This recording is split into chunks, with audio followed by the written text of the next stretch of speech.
দেখো আমরা সংখ্যা রেখায় কীভাবে √2 √3 এগুলো স্থাপন করব। তার জন্য তার আগে একটা বড় সরলরেখা টেনে নেবা। আমি খাতাটাকে লম্বভাবে না ধরি, এই চওড়া বরাবর ধরেছি যদি সুবিধা হয়। এবার যে কোনো তোমরা মাপ লিবা। এক স্কেলে যে অনেকে এইগুলো ভুল করে, যে স্কেলে বসায় 1 সেন্টিমিটার 2 সেন্টিমিটার নিতে হয়, তার কোনো মানে নাই। ঠিক আছে, তুমি তোমার মতো একটা মাপ নিয়ে নিবা, সেটাকে একক ধরে নেবে। এটা আমি একক ধরে নিলাম, করতে সুবিধা হবে। এটা 1, এটা 2, এটা হচ্ছে 3, হ্যাঁ, এটা হচ্ছে 4, হ্যাঁ, এটা হচ্ছে 5। ঠিক আছে, তাহলে আমি 0 ধরো, যে কোনো একটা ধরলাম। তো এটাকে 0 ধরলাম, 0, এটা 1, এটা 2, তাহলে এটা হচ্ছে 3, এটা -1, এটা হচ্ছে -2, লাস্টেরটা এদিকে চললো। এবার একটা কোশ্চেন হয় যে স্যার √2 কোথায় আছে, √3 কোথায় আছে। এলে আমি একটা টিপস বলে দিয়েছি, কে কোথায় আছে তোমরা ইজিলি বলতে পারবে। দেখো, 1 এর স্কোয়ার কত? 1। 2 এর স্কোয়ার কত? 4। তাহলে এই 1 আর 4-এর মধ্যে কি কি সংখ্যা আছে? 1 আর 4-এর মধ্যে আছে 2, তারপরে আছে 3, নিয়ে হচ্ছে 4। তাহলে এই যে 2 আর 3, 1 আর 4-এর মধ্যে আছে 2 আর 3, তাহলে 1, দেখো 1 আর এই 2-এর মধ্যে আছে √2 আর √3। এটা টিপস। 2 আর 3-এর মধ্যে কার কার রুট থাকতে পারে আমি বলে দিচ্ছি। দেখো, 3-এর স্কোয়ার করলে কত হয়? 9। তাহলে 4 থেকে 9 কী করে গিয়েছে? দেখো, 4-এর পরে আমাকে যেতে হবে 5-এ, 5-এর পরে যেতে হবে 6-এ, 6-এর পরে যেতে হবে আমাদেরকে 7-এ, হলো, 7-এর পরে যেতে হবে আমাদেরকে 8-এ, তারপরে তো আমি 9-এ, হলো। তাহলে এই 4 থেকে 9 যেতে গেলে 5, 6, 7, 8 যেতে হবে। তাহলে √5 আছে 2 থেকে 3-এর মধ্যে, √6 আছে 2 থেকে 3-এর মধ্যে, √7 আছে 2 থেকে 3-এর মধ্যে, √8 আছে 2 থেকে 3-এর মধ্যে। তাহলে আমি এই বর্গমূল না করি, অনেকে বলবে √6 কোথায় আছে, অনেক স্যারে বলবে যে বর্গমূল করো। কী বলবে? বর্গমূল করো। কিন্তু আমি বলছি দেখো, তোকে বর্গমূল করতে হবে না। বর্গমূল না করেই তুমি বলে দিতে পারবে কার মধ্যে কে আছে। আমি যদি হঠাৎ বলি √17 কোথায় আছে, তো √17 কী করে পাবা? 3-এর স্কোয়ার করলে কত হয়? 3-এর স্কোয়ার করলে হয় 9, আর 4-এর স্কোয়ার করলে হয় কত? 16, 5-এর স্কোয়ার করলে কত হয়? 25। তাহলে 16 আর 25-এর মধ্যে আছে √17, তার মানে 4 আর 5-এর মধ্যে থাকবে √17। বোঝা গেল? এটা হচ্ছে টিপস। তো এইভাবে আমরা আগে থেকে আমাকে এটা বুঝতে হবে প্রথমত যে √5 √7 কার মধ্যে আছে। 1 থেকে 2, 2 থেকে 3, 3 থেকে 4, না 5 থেকে 6। এটা যদি না বুঝি তাহলে হবে না। কেন বলি শোনো, যদি আমি পাই যেমন √3 1 থেকে 2-এর মধ্যে আছে, √3 1 থেকে 2-এর মধ্যে আছে, তাহলে লম্বটা টানতে হবে 1-এ। আমাকে যদি √6 বার করতে হয়, √6 বার করতে হলে 2 থেকে 3-এর মধ্যে √6 আছে, তাহলে লম্ব টানতে হবে 2-এ। এটা আমাকে বুঝতে হবে। লম্ব কোথায় টানবো সেটা উপর নির্ভর করবে, হ্যাঁ। তো শুধুমাত্র যেখানে সেখানে লম্ব টেনে দিলাম, ইচ্ছা হলো আমি 3-এ টেনে দিলাম, ইচ্ছা হলো 2-এ টেনে দিলাম, তালাই। প্রথমে তোমাদেরকে কী বুঝতে হবে বললাম, যে আগে কোথায় আছে, কার মধ্যে আছে সেটা বুঝতে হবে। কোথায় তো নয়, কার মধ্যে আছে। যদি আমি পেলাম √5 কার মধ্যে আছে, 2 থেকে 3-এর মধ্যে, তাহলে লম্ব টানবো 2-এ। আমি যদি পেলাম √10 কোথায় আছে, √10 করলে 3-এর স্কোয়ার কত? 9, 4-এর স্কোয়ার কত? 16। তাহলে 9 আর 16-র মধ্যে √10 আছে, √11 আছে, হ্যাঁ, এই √12 আছে। তাহলে √12, √10 সব 3 আর 4-এর মধ্যে আছে। বুঝা গেল? তাহলে লম্ব তখন টানতে হবে আমাদেরকে 3-এ। তো এইভাবে আগে প্রথমে ব্যবহার করতে হবে যে কোন দিকে কী আছে। ঠিক আছে, ভিডিওটা পজ কর। আমরা √5 করব। কি করব? √5 সংখ্যা রেখা স্থাপন করব। √5 সংখ্যা রেখা স্থাপন করব। সংখ্যা রেখায়, ঠান্ডায় লেখা হয় না, সংখ্যা রেখায়। তো √5 সংখ্যা রেখা করতে হলে √5 কার মধ্যে আছে, একটু আগে আমি ভিডিওতে বললাম 2 থেকে 3-এর মধ্যে আছে। তাহলে 2-এ আমাকে লম্ব টানতে হবে, হ্যাঁ। তো 2-এ লম্ব টানছি, 2-এ লম্ব টানবো, 2-এ আমি লম্ব টেনে দিচ্ছি, এই হ্যালো। তারপরে তোমার এইখানে গিয়ে এই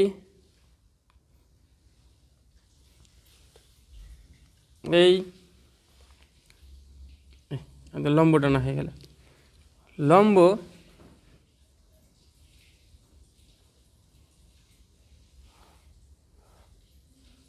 টানিয়ে নিলাম। এবার 0 থেকে 2, তাহলে ভূমি হলো 0 থেকে 2 মানে 2 ভূমি, বোঝা গেল? 0 থেকে 2 ভূমি। তাহলে আমরা যদি একটা সমকোণী ত্রিভুজ এখানে আঁকি, ধরো সমকোণী ত্রিভুজ আঁকলাম, যার ভূমি হচ্ছে 2 আর হাইটটা যদি 1 নেই, ঠিক আছে, তাহলে অতিভুজটা কত হবে? এই অতিভুজটা হবে কি? অতিভুজটা হবে, আমরা একটা ফর্মুলা জানি, একটু আগে বলেছি, যে অতিভুজ সমান হচ্ছে রুট ওভার, বাবা ঠান্ডা খুব, লম্ব স্কোয়ার প্লাস ভূমি স্কোয়ার, হলো? তাহলে এখানে ভূমি কত, লম্ব কত? 1, তাহলে 1-এর স্কোয়ার আর ভূমি হচ্ছে 2-এর স্কোয়ার, তাহলে 1 আর 4 কত হলো? 5, তাহলে হলো √5। তাহলে এই √5, তাহলে আমাকে ভূমি নিতে হবে 2, ভূমি 2 নিয়েছি, তাহলে লম্ব নিতে হবে 1, তাহলে লম্ব আমরা কত নিয়েছি? 1। একটা আমরা যে কোনো এক জায়গা থেমে ফেলবো, সবই তো 1, এটাও 1, এটাও 1, কোনো ব্যাপার নাই, ঠিক আছে, এটাও 1, একটু দেখো, একটু দেখলাম, এই দেখো 1, এইখানে বসিয়ে আমরা কী করে নিলাম? 1টাই নিলাম। এবার আমরা এটা যোগ করে দেবো 0 থেকে, যোগটা কিন্তু 0 থেকে এইটা হবে, অনেকে এইখান থেকে এটা যোগ করে দেয়, 1 থেকে এটা যোগ করে দেয়, বোঝা গেল? এইটা নয় কিন্তু, এইখান থেকে স্টার্ট 0 থেকে, এইটা √5 হয়ে গেল। এবার আমরা কাটা কম্পাসে, এটা অনেক কাটা কম্পাসে আমরা √5টা পেয়ে গেলাম, কত পেয়ে গেলাম? √5, আমরা এইভাবে √5 পেয়ে গেলাম। তাহলে এটা কত পেলাম? √5। তাহলে কোথায় আছে √5? এই দেখো √5 সংখ্যা রেখা এখানে আছে। তাহলে একটা অমূলদ সংখ্যাকে এক্স্যাক্টলি কোথায় আছে আমরা সংখ্যা রেখায় বলে দিতে পারলাম। এবার আরও এর উপরে, এবার যদি তুমি √6 করতে চাও, তাহলে এর উপরে লম্ব টানতে হবে, কোনখানে? এর উপরে লম্ব টানতে হবে, যেমন তোমার √2 করে √3 করলাম, তাহলে এইভাবে কিন্তু তোমরা করবা, ঠিক আছে, এই অসুবিধা নাই, ঠিক আছে, বুঝতে পারলা? তাহলে প্রথমে এখানে লম্ব টানতে হবে, তারপরে 1, সব সময় 1 কাটতে হবে, এইভাবে হবে। আরও আমি পরবর্তীগুলো করে দেবো, আজ এখান পর্যন্তই, ঠিক আছে, শেয়ার করে দেবো সাহেব, লাও। দেখো আমি কিভাবে সংখ্যা রেখায় √2, √3 এগুলোকে স্থাপন করব, ঠিক আছে? তো √2, √3 এগুলোর মান তোমরা জানো, হ্যাঁ, যদি বর্গমূল করো তো 1.114 এরকম করে পাবা, ডট ডট চলতে থাকে, এর মান হচ্ছে 1.732, ঠিক আছে, এরকম করে চলতে থাকে। তো এগুলো সংখ্যা রেখায় কীভাবে এক্স্যাক্টলি আমরা বলতে পারবো, এটা একটা মূলদ সংখ্যা, √2, √3 দুটোই, কীভাবে বলতে পারবো? প্রথমে একটা বড় সরলরেখা টেনে নেবা, সরলরেখা টেনে নেওয়ার পর এই যে পেন্সিল কম্পাসটা দেখতে পাচ্ছ, যে কোনো একটা গ্যাপ তোমরা নেবা, যত বড় নেবা, আমি এইভাবে বড় করে নিয়েছি সুবিধা হবে, যে কোনো তোমরা একটা গ্যাপ নিয়ে নিবা, হ্যাঁ, তারপরে সেটাকে এক একক ধরে নেবা, নিয়ে দাগ টানবা। দেখো এখানে একটা নিলাম, নিলাম, ঠিক আছে, যে কোনো গ্যাপ নিয়ে তোমরা নিয়ে নিবা, দুটো। পেন ভরি করেছি, তোমরা রুল ভরি করবে। কেন পেন ভরি করেছি? আমি যদি রুল ভরি করতাম তাহলে তোমরা দেখতে পাবে না ঠিকঠাকভাবে, তার জন্য, ঠিক আছে। তাহলে 0, 1, এটা 2, এটা 3, এটা হচ্ছে -1, এটা -2। তাহলে আমাদেরকে করতে হবে √2 বা √3, এটা সংখ্যাকে স্থাপন করতে হবে। √2 মান 1.414, তাহলে 1.414 করে থাকবে 1 থেকে 2 এর মধ্যে। তাহলে আমাদেরকে এইখানে লম্ব টানতে হবে, কোথায় লম্ব টানতে হবে? এখানে লম্ব টানতে হবে। √2 কী করে পাবো? এখানে একটা সমকোণী ত্রিভুজের কনসেপ্ট লাগবে। সমকোণী ত্রিভুজের কনসেপ্ট লাগবে বলতে কেমন, তোমার আমি বলে দিচ্ছি। ধরো এটা যদি 1 একক হয়, 1 একক ধরো 1 ইউনিটস, এটা ধরো 1 ইউনিটস হয় লম্ব আর ভূমি, ঠিক আছে। তাহলে অতিভুজ সমান কত হবে? এটা লম্ব, এটা ভূমি, এটা হচ্ছে অতিভুজ। অতিভুজ কত হবে? আমরা জানি √ওভার লম্ব স্কোয়ার প্লাস ভূমি স্কোয়ার হয়, এটা হচ্ছে পিথাগোরাসের উপপাদ্য। তাহলে 1 + 1, তাহলে কত হলো? √2। তাহলে এইটা হচ্ছে √2, তাহলে এটা যদি 1 হয়, এটা 1 হয়, তাহলে এটা √2 হয়, বোঝা গেল? তাহলে ওই কনসেপ্ট আমরা করব। তাহলে যদি √2কে স্থাপন করতে হয়, তাহলে √2 কোথায় থাকবে? 1 আর 2 এর মধ্যে, তাহলে লম্ব টানতে হবে আমার কোথায়? 1-এ লম্ব টানতে হবে। দেখো 1-এ আমরা কী করছি?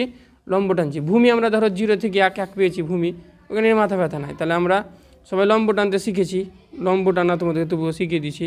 এইভাবে যে কোনো একটা মাপ নিয়ে এরকম করে লম্ব, এটা একটা চাপ নিলা, তারপরে এই হাতে নিবা, এইখানে একটা মাপ নিবা, এই যেটা পেলা আবার ওইখানে বসাবা, ঠিক আছে, এই পেলা। আর এক হাতে নিলাম, এইখানে বসিয়ে তোমরা এটা পেলা। দেখো লম্ব অঙ্কন কিন্তু হয়ে গেল। লম্ব অঙ্কন কী হয়ে গেল? এই যে এইখান থেকে এইটা যোগ করে দেবো, তাহলে এইটা হচ্ছে তোমার লম্ব অঙ্কন, বোঝা গেল? তাহলে কত পেয়ে গেলাম, এটা লম্ব পেলাম। এবার এটা 1, নিচেটা এটুকুটা 1, এটুকুটা কত 1, ভালো করে লক্ষ্য করো, এটুকুটা হচ্ছে 1। এবার আমরা উপর দিকে লম্বটা কত নিব, 1 নিব। তাহলে এইটা 1, এটা 1, এটা 1, তাহলে এই অতিভুজটা কত হবে √2, অতিভুজটা কত হবে √2, ঠিক আছে। দেখো অতিভুজটা হবে √2 এইটা। এবার এইটার মাপ আমি লিখব, √2 মাপ, √2 মাপ আমি এইভাবে নিয়ে নিলাম, দেখাচ্ছি। এই দেখো √2 মাপ আমি লিখে দিয়েছি, ঠিক আছে। এই √2টা এইভাবে আমি এখানে করে দিলাম। তাহলে আমরা দেখো সংখ্যা রেখায় √2 পেয়ে গেলাম। এই দেখো এটা হচ্ছে সংখ্যা রেখায় √2 স্থাপন, বুঝা গেল। সংখ্যা রেখায় কথা হলো √2 হলো। এবার √3 যদি তোমাকে করতে হয় তাহলে কি করতে হবে, এই দেখো এইখানে লম্ব টানতে হবে, এইখানে তোমরা লম্ব টানবা। দেখো এখানে লম্ব টানবা কী করি, এইখানে বসিয়ে এরকম করে লম্ব টানা শিখাচ্ছি আমি, এই হলো। তারপরে এইখানে বসালা, এইখান থেকে এইখানে, হ্যাঁ এই বাহুটার উপর লম্ব হবে, এইটার উপরে ভালো করে বুঝো, এইটার উপর লম্ব হবে। তাহলে এইখানে বসিয়ে এই করে দিলা, আবার এখান থেকে বসিয়ে এটুকু কাটলাম এরকম করে, দেখতে পাচ্ছ। তারপরে এখানে বসালাম, এই কেটে দিলাম, হ্যালো। এবার এইখানে আমরা কিন্তু লম্ব পেয়ে গেলাম, এখানে লম্ব আমরা পেয়ে গেলাম, হ্যালো, এটা লম্ব পেয়ে গেলাম। আমাদের কত লাগবে, 1।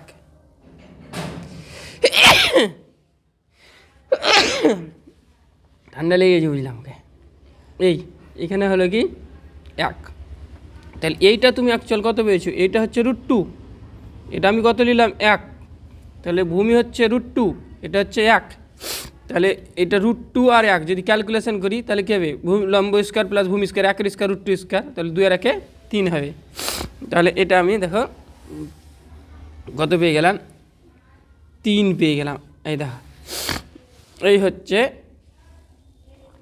সংখ্যা রেখায় √3 স্থাপন, এইটা √3, এটা হচ্ছে √3। এইটা দেখো এই ত্রিভুজের সাপেক্ষে, দেখো এই ত্রিভুজের সাপেক্ষে এটা আবার একটা সমকোণী ত্রিভুজ, যার ভূমি হচ্ছে √2, যার লম্ব হচ্ছে 1, আর এইটা হচ্ছে অতিভুজ, এটা হচ্ছে অতিভুজ।